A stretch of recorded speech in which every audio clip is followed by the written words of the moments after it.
Welcome to the Athletes Portal, a show about what it takes for student athletes to succeed in the classroom, on the field, and life after. We bring you the community that supports these athletes' success. Thank you for tuning in and enjoy the show. Thank you for tuning in to the Athletes Portal. My name is Keith Williams. I am your host. I am a husband and father of two athletes, and I am excited to be on this show. We bring you people who are working, who are helping student athletes succeed in the classroom, on the field, and life after. My first guest today grew up in Lancaster, Pennsylvania. He manages $2 billion in assets in the organization that he's working in. He has been in the financial industry for 24 years. They are now specializing in working with student athletes, particularly the top 11 college quarterbacks. It's called the Elite 11. My guest is a husband and father of two daughters who are swimmers. And an interesting fact about my guest, he completed 3 Ironman. Please welcome Dane Burkholder to the Athletes Portal. Dane, how are you this morning? I am fantastic. I'm excited to be here. Excellent. Well, Dane, I know you were talking about the golf tournament that you went to. How was that? I think it was awesome. I had an opportunity to spend the afternoon at PGA National yesterday down right outside of Philadelphia. And I'm a golfer, but I am not a good golfer. So to see these athletes out there competing and just how high their level of golf is and their precision, the ball lands wherever they want it to land. I'm just hoping mine kind of goes in the air and somewhat towards the green, and I'm happy. But it was a great day. Excellent. Good to hear. And the weather probably was pretty good too yesterday, as I would imagine. Yeah, it was a scorcher yesterday. We had about 30,000 steps in yesterday, followed a couple guys around the course. So it was, I got a nice sunburn from being outside yesterday. Ouch. Anybody in particular that was that you saw or that was that really impressed you or that really stood out in terms of golfers? I think they're all amazing. There was a guy, I forget his name. He was a club pro in Ohio, and he looked like one of us, right? He was the first tee time of the day, and we followed him around a little bit. Followed Justin Thomas around. Scotty Scheffler, everywhere he went was just like a crowd of people following him. So these gentlemen are amazing athletes. Excellent. Well, Dane, I hope you don't mind. We want to get to know you a little bit better, so I'd like to ask you some quick fire questions if you don't mind. Yeah, fire away. All right. So what's coming up this year that you are excited about? I would say the biggest thing is my whole cruise home. So Keith, similar to you, I'm the father of two athletes. My oldest daughter just finished her freshman year in college. My youngest is finishing her junior year in high school. And we spent a lot of time at the beach in the summer. So having kind of the whole crew under the roof again, looking forward to spending some time at the beach. We have Memorial Day weekend coming up this weekend. So that's kind of the kickoff to summer. So I'm just really excited to go down to Delaware, spend some time with my wife and kids and some of my other family members and just kind of recharge the battery a little bit. Definitely. I would imagine it's different when, having your daughter who's gone away and now she's coming back, so I would imagine that you have a greater appreciation for that now. 100%. It's funny because as I've gotten older, my kids have gotten older, I've sort of turned into a softie a little bit. So I think the anticipation of her leaving for college was actually probably worse than her leaving for college, but she had a great year. She's a swimmer in college. So just really had an unbelievable freshman year. Excellent. Good to hear. 3 things you do in the morning. Good one. I would say number 1, have coffee with my wife every morning. Number 2, move in some form or fashion. So generally I like to work out in the morning. If I don't work out, I'll do a sauna or a cold plunge. And then before I leave for the office every day, I plan my entire day from the time I get in the office to the time I go to bed. Excellent. Do you have a theme song that gets you going? That's a good question. Listen, I listen to everything. I listen to country music. I listen to, hip hop. I listen to Christian music. I would say the go-to is probably anything by Biggie. All right. I'll say Hypnotize by Biggie. Nice. That's a good choice. I like that. That's upbeat. That's on my playlist. I can't deny. I'm the same way. I listen to all kinds of music, but yeah, that's definitely a good choice. What's a book that you've read that has had a positive impact on your life? I would say there's 2 at different phases of my life, which I take a lot of the lessons that I learned in both of these books in my professional life. Number 1 is a book called The Millionaire Next Door. My dad actually had me read that when I was in college, and it really talked about what are the habits of millionaires and successful people from a financial perspective? Number two is a book that I was introduced to about a year to 2 years ago, and I've given it to probably 30 or 40 clients. It's a book called Die with Zero. And it's also kind of a financial book, but the thought process in this book is, I think as Americans, we spend so much time trying to build the pile as big as we can and, accumulate assets and just kind of keep everything to ourselves. But it talks about how do you be generous with your gifts? How do you spend money on experiences? And how do you really impact the world around you and the people that you care the most about? How do you impact them while you're living? Yeah. And I'll tell you something, you don't take it with you. We all know that. Correct. So makes now you don't want to get like exactly to zero when you pass away. Yes. But it's a great book. So, I think people who've built a level of success and, as your kids get older, making sure that you're having experiences with them because, in my opinion, they're not going to remember everything that you got them for their birthday or for a holiday, but they will remember the trips that you take and the experiences that you have. I agree 100%. 100%. What's an actor you would want to play you in a movie? Oh man, it's early on Monday. You're hitting me hard today. I knew that one. Let's go Mark Wahlberg. I like that. I think his approach to, health and fitness, he's a business owner, seems like a good family man, has a spiritual component to him. So we'll go Mark Wahlberg. Yeah. Those are that's a good choice. I mean, he's got the 4 a.m. workouts. Have you ever, I don't know if you've ever seen that. He's insane. I mean, but he's 4 is a little early for me. I'm like a 5:30, 6 o'clock guy. That's all right. As long as you get it in. Absolutely. And you've done triathlon, so I have the utmost respect for you. So I know you're serious about that. Final question. If you could have dinner with anyone living or dead, who would you pick? I'd go, let's go Tom Brady on that one. I think as we've built out this financial athlete platform, which we're going to talk about today, I've become very intrigued with, what do some of the best do, right? And specifically in this quarterback space, obviously there's never been a better quarterback than Tom Brady. And, what does his discipline look like? What does his execution and just quest for being the best that he can be? What does that look like? How do you build up others around you? I'm a Steelers fan, so Tom Brady has broken my heart so many times in the playoffs. And listen, he came into Pittsburgh and he had teams that he's won Super Bowls with where, on paper, the teams probably weren't as talented as a lot of the other teams that they were playing and beating. But how do you lift up others around you? And then just from kind of afar, I would say he seems like a family man, seems like he has a good relationship with his kids. So one of the themes you'll hear about me is, obviously I love my family, my wife and my 2 daughters. So business is great, but the more time that I can spend and impact my family, that's really my main focus. Hey man, no, I get it. Well, let me start by asking, what would you tell student athletes? You're a financial expert. What would you tell student athletes who say, well, I can get the information I need about managing money on ChatGPT? Why should they work with you? I think this is a question that we've actually internally been looking at within our wealth management firm for the last 12 to maybe 24 months. And we're really saying, okay, how do we AI proof our business? To me, there's a lot of information that's available on Chat, Claude, whatever, specific AI tool that you use. I'm always putting stuff in ChatGPT. To me, I think the difference, I still think it all comes down to relationships. Having a trusted advisor, having a trusted individual who can challenge you, having a trusted individual who can talk to you about what's important to you, and have a trusted individual who has experience working with, we have 4,300 clients across our firm.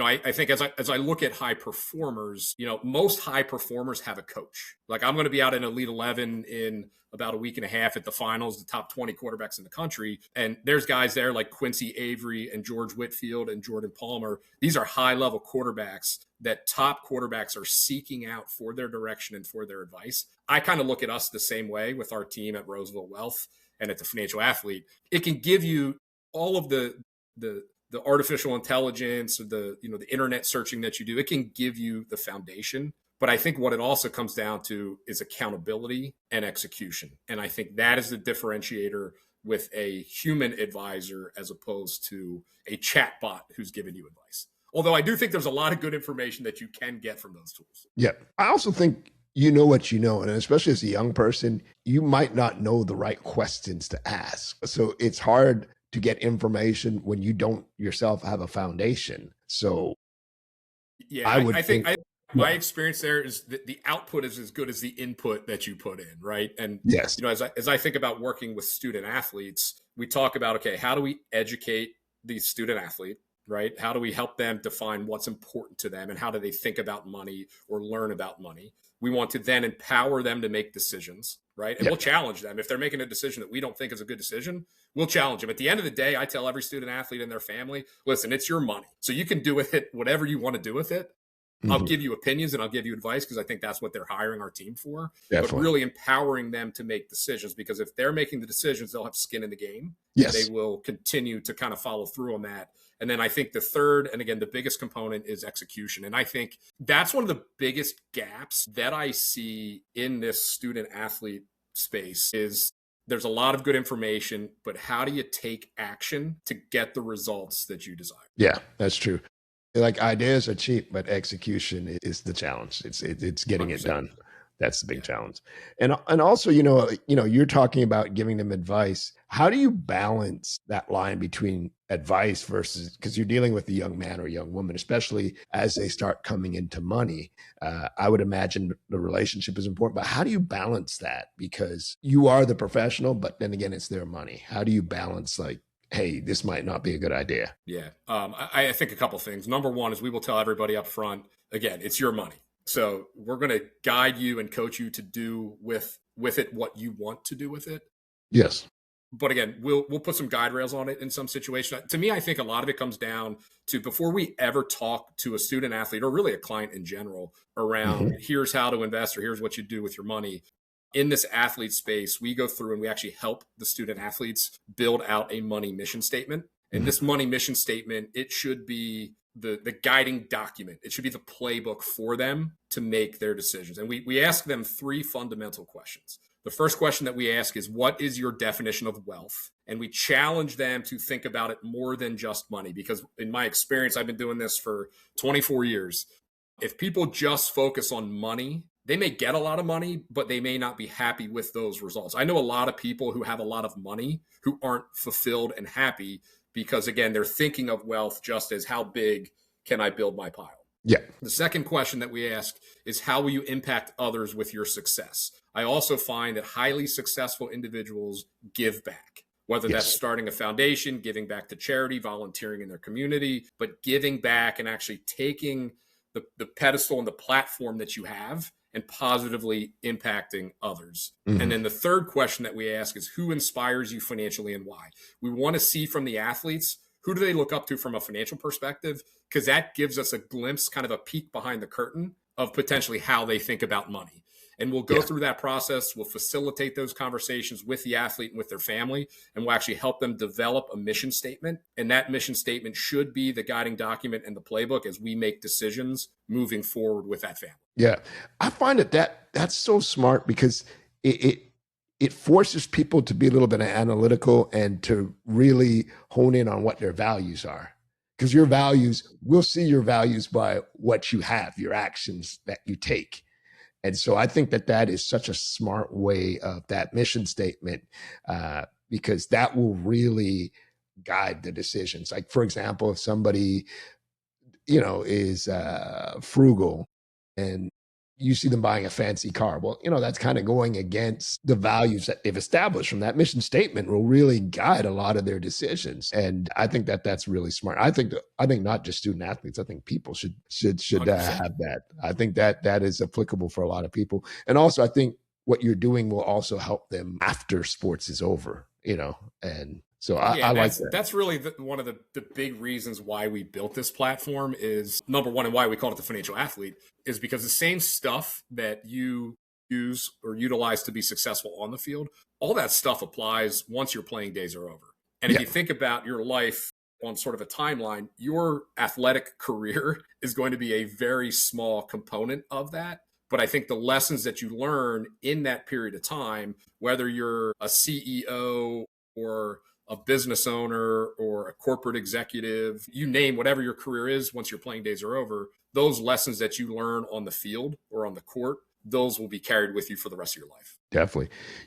We've seen a lot of athletes going broke, and we've all seen those stories. Do you think today's athletes, because they've seen people go broke, they've heard of it, do you think they're better equipped because they have people like yourself, access to people like yourself? Do you think that today's athletes are better equipped to avoid the fate of athletes in the past who went broke? Like, what are you seeing? Are you seeing more athletes that are a little bit more financially conscious, or? I do. I think athletes are being forced to learn this stuff a lot quicker, right? So there's going to be athletes who their largest amount of earnings will come from the time they're 18 until they're 23 years old, right? So I think it's forcing athletes to learn this stuff, to learn how to think like a business owner, to learn compound interest, to set up retirement accounts, to learn about taxes, whether or not they want to learn that stuff or not. You have to, because you are a business owner. Yes. The concern that I have is I think social media is very good. So don't get me wrong. Social media is how we connected, right? But I think the trap that athletes can fall into looking at others and what others are doing on social media can sometimes be a roadblock to helping them achieve the goals that are important to them. So again, to me, it all comes back to that mission statement that we just talked about and really developing what's important to you. But athletes are a lot more aware than they've ever been, in our opinion, on the financial side. And our mission at Financial Athlete is to create, from a financial perspective, the smartest generation of athletes to ever exist. Like that. And people want this knowledge. They want this education. They want a game plan. It's our job to partner alongside of them and help them execute. Yeah. I also like the fact that you have the parents involved in this too, because I think, we're both parents, and I know that my children look to me for guidance and advice on that. And they, and the one group you should be able to trust are your parents. So I'm glad that they're involved in this, because, that's most parents, good parents, at least, we want the best for our kids. And I think there's a fine line too. I think the most success that we've seen is when parental involvement or, a guardian is involved in the process. But I also think the parents need to make sure that the athlete is involved in the process as well. Yes. Because again, this is a learning opportunity. This is the athlete's money, right? So you got to learn this stuff. And our expectation with our athlete clients is like, listen, you need to give us 15 to 30 minutes a month. Yeah. And if it's at 8:00 at night or 10 o'clock on a Saturday or, 6:30 in the morning before your AM workouts, like we need 15 to 30 minutes and we're going to teach you and guide you through this whole process. That is great. Are most of the athletes committed to that? Is that, because that doesn't seem like a big commitment in terms of time? Most are, yeah. Yep. Good. You've been doing this now for, I think, 2 years, working with the athletes, if I'm not mistaken. What do you enjoy the most about working with athletes? Yeah, to me, I think it's having an impact. This whole thing, it started as a passion project. And as NIL was rolling out, we're really trying to think about, what does this mean for student athletes? If you look across our firm, we have a lot of former athletes on our team. We have a lot of former college athletes on our team. And it's really an area that we love. Sports is very important to us at Roseville Wealth. And it started to, as again, just sort of a passion project to say, okay, what involvement can we have in this space? We had an opportunity to have an initial conversation with the folks at Elite 11. This will be our fourth year actually at Elite 11 at the finals. So it's sort of taken on a life of its own, but I think just really having an impact. And we focus on these college athletes. And my goal is in 10 or 15 or 20 years, the athletes that we work with will still be working with us, and they'll be husbands and wives and fathers and mothers and business owners, and they'll have levels of success that they set themselves up for in their college years. And they have the ability, again, to have a significant impact on others. And just going through that process and teaching, but seeing the impact that we have, that's been the most rewarding part for me. Definitely. And I like the fact that, you're looking at this as a long-term relationship. I keep hearing, about, you're talking about them being married now and having, that's got to be an amazing experience to watch them grow and have their own families, so it's not transactional. I can see just Correct. From listening. Yeah. There's clients over the last 24 years that I've worked with, from the time they were, in their 20s and 30s, and now they're getting ready to retire. And it's so exciting. And I think rewarding to go alongside of clients on their journey throughout all of the changes in their lives. Yeah. And that's why you don't use Chat GPT, folks. because Correct. ChatGPT is not good. But here's what I'll tell you from an advisor perspective. Yeah. I do a lot of research on this. So I'm reading a book right now called The AI Driven Leader. I'm only Yes. about 2 chapters in. Yes. But, I think for the people, whether it's a financial advisor or someone else, I think for the people who can figure out how to use AI, I think they will have a significant advantage over those who don't. But I still think, again, it all comes down to relationships and that human connection. I agree. The AI, I look at AI more as an amplifier and more for getting information. But I'm still a strong, firm believer in relationships. So, 100%. Yeah. So another thing, speaking of, athletes, because you're dealing with different athletes, particularly in football, compensation varies. And I'm wondering, how do you think this is going to affect the dynamics of the locker room? And I'm not sure that's something that you deal with, but how do you, we're seeing exorbitant, obviously the quarterbacks, especially those are the folks you deal with a lot. How do they navigate that? Because there could be animosity and jealousy, and how do they navigate that in the locker room? That's $1 million question. I think there's information out there on everything, and there's supposed to be, in talking with athletes, confidentiality behind the scenes on what your teammates are making. But you go to various different websites, and it ranks the top NIL earners in football and basketball. So whether or not that information is accurate or not, the information is out there. To me, I think if I'm a student athlete, I'm starting this conversation in this process in recruit, and I'm talking to the coaches, and I'm finding out, what type of education are you giving to the athletes on financial wellness and financial literacy. I'm talking to people who've been there and have committed before me to find out what's the locker room like, what's the culture like. I'm going somewhere where I'm not just chasing dollar signs. I'm going somewhere where I can be developed as a player, first and foremost, because I think if you follow those paths, the money will come, right? The money is there. The money's getting larger. When we started in this space a couple of years ago to where we're at today, like the dollars that are being thrown around are significantly higher than they were just 3 to 4 years ago. So, I think a lot of it comes down to culture. I think a lot of it comes down to the locker room dynamic. And if I'm a player, I'm doing a lot of investigative work up front to determine, okay, what does that actual culture look like? What does the development look like inside of the locker room? Because again, if you're just chasing dollar signs and you're looking to say, okay, well, this guy's making X and I played more snaps than him this year, again, that is going to create not only internal strife and animosity, but also animosity amongst your teammates. Yeah, I agree. I do like that. The fact that you say, do your research up front. So culture is everything. And that's not just in sports. That's even in any working environment you go into. Correct. I just wish personally that they would have made the salaries, especially the higher ends, confidential, just because they're young men and young women playing sports. I think it would be better, but you're right.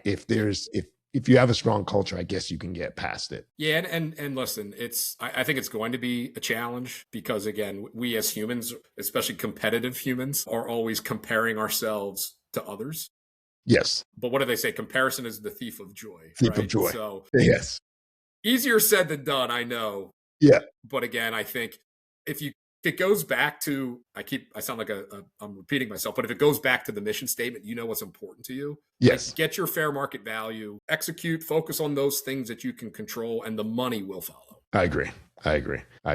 Final question. What advice would you have for student athletes who are going from high earnings to a regular salary? What should they do when they make that transition? I think the concepts are the same across the board, whether or not you're making $500,000, $5 million, or $50,000, right? So having the game plan, we tell everybody, and it's not overly exciting when we talk to people about this, but having a budget, right? Making sure you're living within your means. There's a concept, and I think it actually may have come from the Millionaire Next Door, called pay yourself first. So when you think about savings, establish a savings rate. We are a huge proponent of that.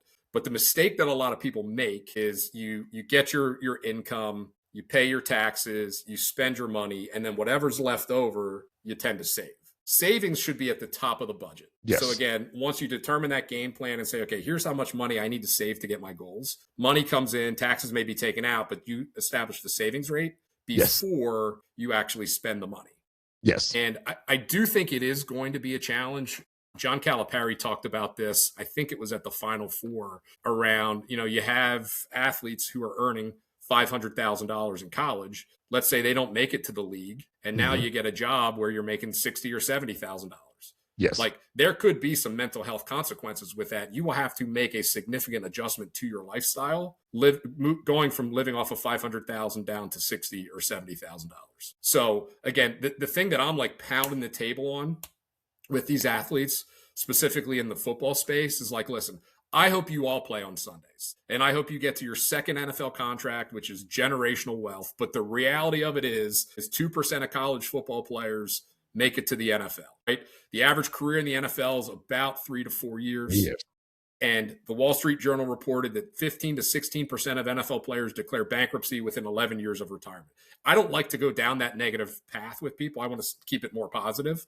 Sure. But at the end of the day, if you make good decisions in this 5-year period of college, you are at such a significant head start and an advantage over the rest of the population if you're wise with your money from 18 to 23.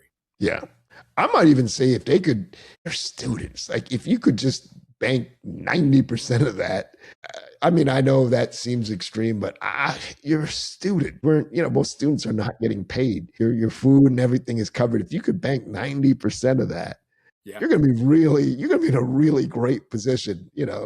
Obviously you're making good investments, but I don't know. It's something that I've thought about a lot, especially when you shared the John Calipari story, because I heard that too. And it makes sense. It's going to be fairly significant for some folks if they haven't properly prepared for that transition. Yeah. And listen, I think people should be able to spend money too. So these athletes, they're working their tails off.